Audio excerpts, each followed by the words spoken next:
This is the presentation on my research project about the Electoral College by me, Martin Grahmann. So, beginning, what is the Electoral College?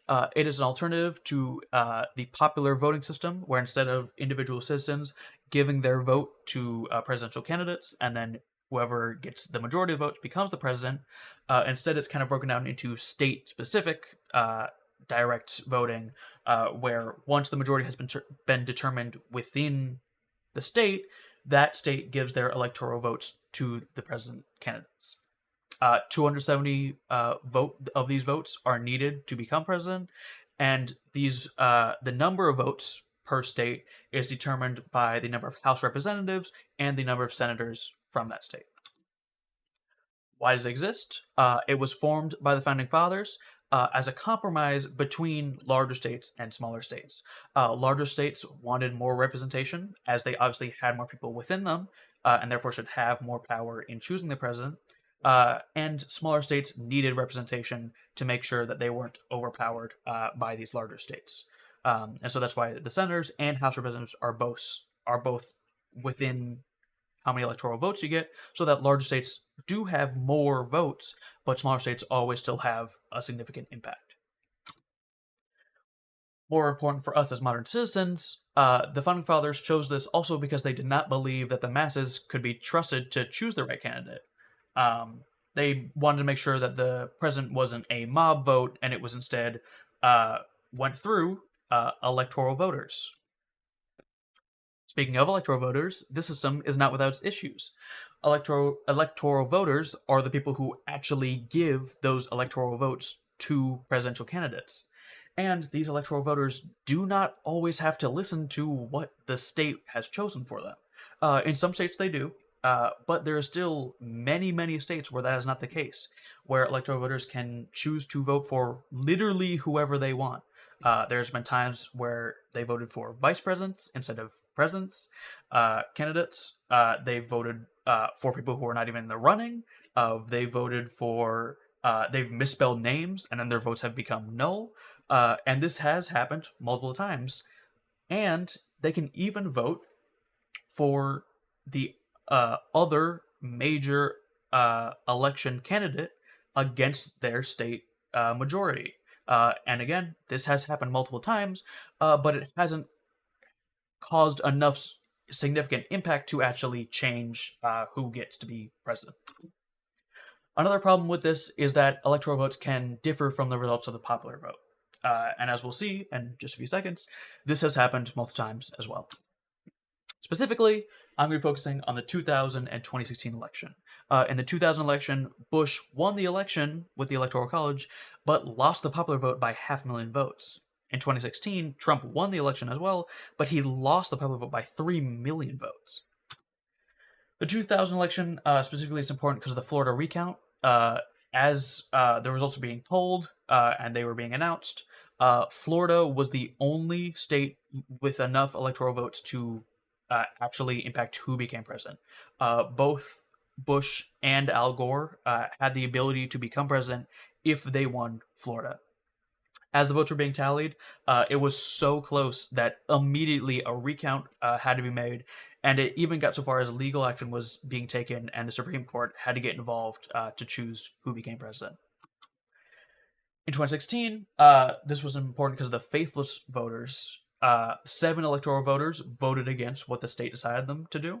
Again, none of these had enough impact to actually change the election significantly, but it does set a precedent, not a president, for a situation that is 100% fully possible, where enough of these faithless voters exist to impact who becomes president against the popular vote and even against what is predicted by the Electoral College.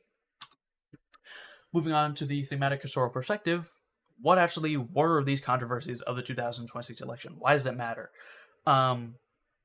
As citizens of the United States, we're kind of constantly told about democracy and how truthful this country is.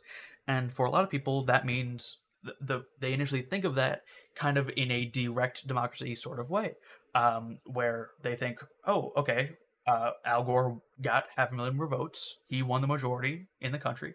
Therefore, he should be president. But that isn't the case. And as we saw in 2000, uh, this can be completely overturned just by 527 votes. Florida, Bush won Florida by only 527 votes out of 300 million. If those 527 people did not live in Florida, then Al Gore would have been president. And so that kind of shows uh, it kind of was a disillusionment for the American people of what having this representative democracy and this electoral college system meant in modern America.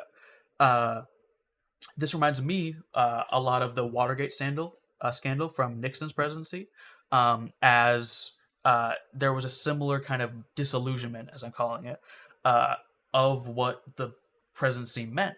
Uh, Nixon, the Watergate scandal, back during Nixon's presidency, the being president was such a high honor that it was seen as such like a pure representative. You were the most powerful leader in the most powerful country at the time. And so when it was exposed that the president of America was a crook, I'm saying that in quotes, it it was a shock to the American people. Similar to the 2026 election, where it was not decided by, it did not coincide with the direct popular vote. Instead, it was different from what the American people wanted, exactly as the founding fathers intended. Um, Continuing on, how has the Electoral College impacted democracy in the United States? Um, to some, the Electoral College flies directly in the face of what democracy means, especially when you consider it from a direct democracy standpoint, which the United States, to be fair, is not. But to them, it kind of takes away the ability for the American people to choose their own leader, especially when you hand it off to the electoral voters, who, in reality, can really be a lot of different people who might not have the best interest for the American people at heart, um, at least different from what the popular vote wants it to be. To others, this system is 100% necessary, just as the founding fathers said, to make sure that the president does not become a mob vote, that the American people cannot be trusted in that scenario to choose something as important as the president. So electoral voters are necessary in this scenario. This matters to us, obviously, because it's incredibly important for us to understand what the electoral college can actually mean as Americans. Um, it was made as a compromise between larger and smaller states, and because we, the American people, were decided to not be could not be trusted to choose our president. And for some people, that makes sense, and they agree with it. And for some people, that's a huge disagreement. And in the government, it has been almost abolished multiple times in history. Um, but it's important to remember that the Electoral College is not fully set in stone. It has been there's been many attempts for it to be abolished. Some that have gotten very far in the system. Um, and as all of America itself, it isn't finished. Uh, it can be improved upon. It was made by the founding fathers not to be set in stone and to never be touched again, but there are specifically ways to amend the Constitution so that it can be altered as the future happens, as life continues to move on. If the Electoral College is determined to not be needed or needs to be altered, there is ways we can do that, and as Americans, we need to understand that. It's incredibly important that we talk about the Electoral College, that we know about it, and that we discuss its place in our modern world.